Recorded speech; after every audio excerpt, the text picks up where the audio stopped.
Pertemuan yang kita adakan pada sore hari ini pada dasarnya adalah pertemuan sebuah forum untuk memperlihatkan sebagian dari tanggung jawab kaum akademik atau kaum intelektual.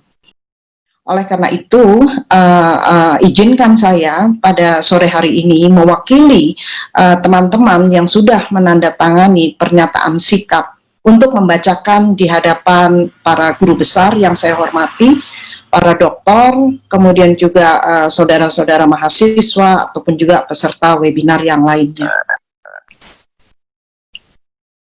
Pengesahan Undang-Undang Cipta Kerja pada tanggal 5 Oktober 2020 yang dilaksanakan pada tengah malam sungguh mengejutkan kita semua.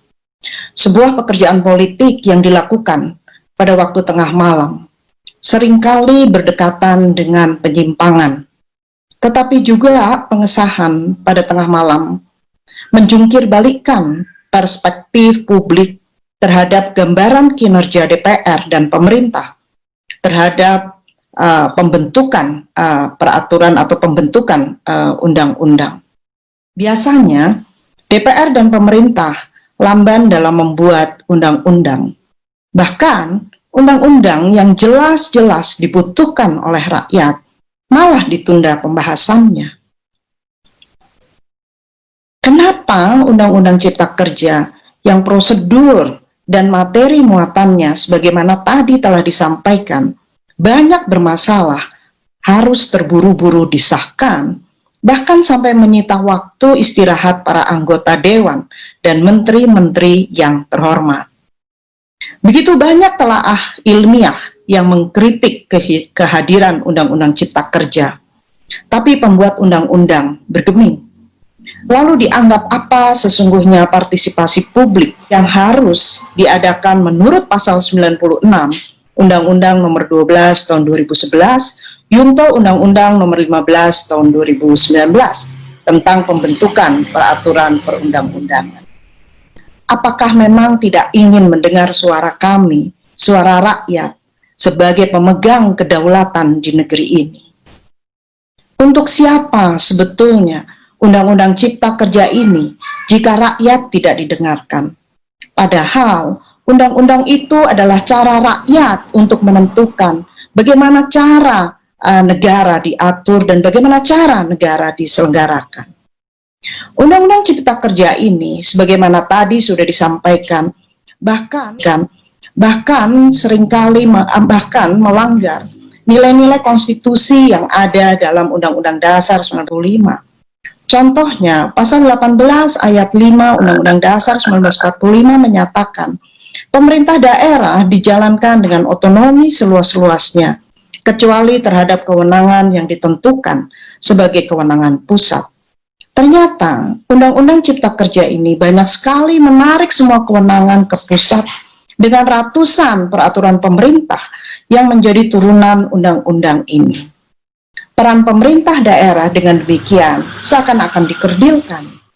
Jakarta menjadi terlalu kuat, bahkan pendapat asli daerah bisa berkurang karena undang-undang inisiatif dari pemerintah.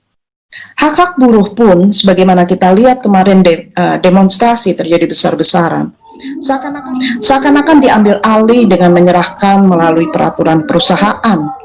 Bagaimana relasi buruh dan perusahaan dapat adil jika buruh diwajibkan mematuhi aturan perusahaan yang dibentuk oleh perusahaannya? Jangankan hak manusia, hak lingkungan hidup pun diabaikan.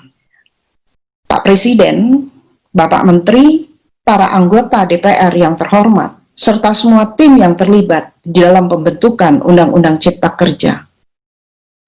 Ini adalah keberatan yang disampaikan oleh kami, para rakyat Indonesia, terutama dari kaum akademisi yang berasal dari berbagai universitas. Sebagaimana tadi sudah saya sampaikan, forum yang ada pada sore hari ini merupakan salah satu bentuk tanggung jawab kaum intelektual.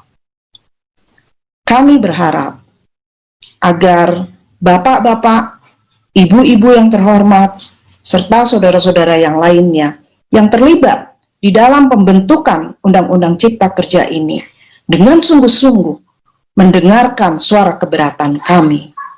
kami rakyat Indonesia. Sebelum saya akhiri, saya ingin mengutip pandangan dari Muhammad Hatta, salah satu founding fathers Indonesia, yang mengucapkan pidato pada Hari Sarjana di Universitas Indonesia. Pada saat itu, Bung Hatta mengatakan, karena semua dipandang mudah dengan semangat avanturir, mengalahkan rasa tanggung jawab, timbullah anarki dalam politik dan ekonomi, serta penghidupan sosial, dengan akibatnya yang tidak dapat dielakkan, yaitu korupsi dan demoralisasi. Muhammad Hatta, tanggung jawab moral kaum inteligensia. Pak Jokowi, Bapak Menteri, Ibu-ibu anggota Dewan yang terhormat, salam hormat dan salam sayang dari kami semua, karena kami tidak menginginkan Indonesia bergerak ke arah negara di mana demoralisasi dan korupsi itu terjadi secara meluas akibat dibuatnya dan disetujuinya Undang-Undang Cipta Kerja.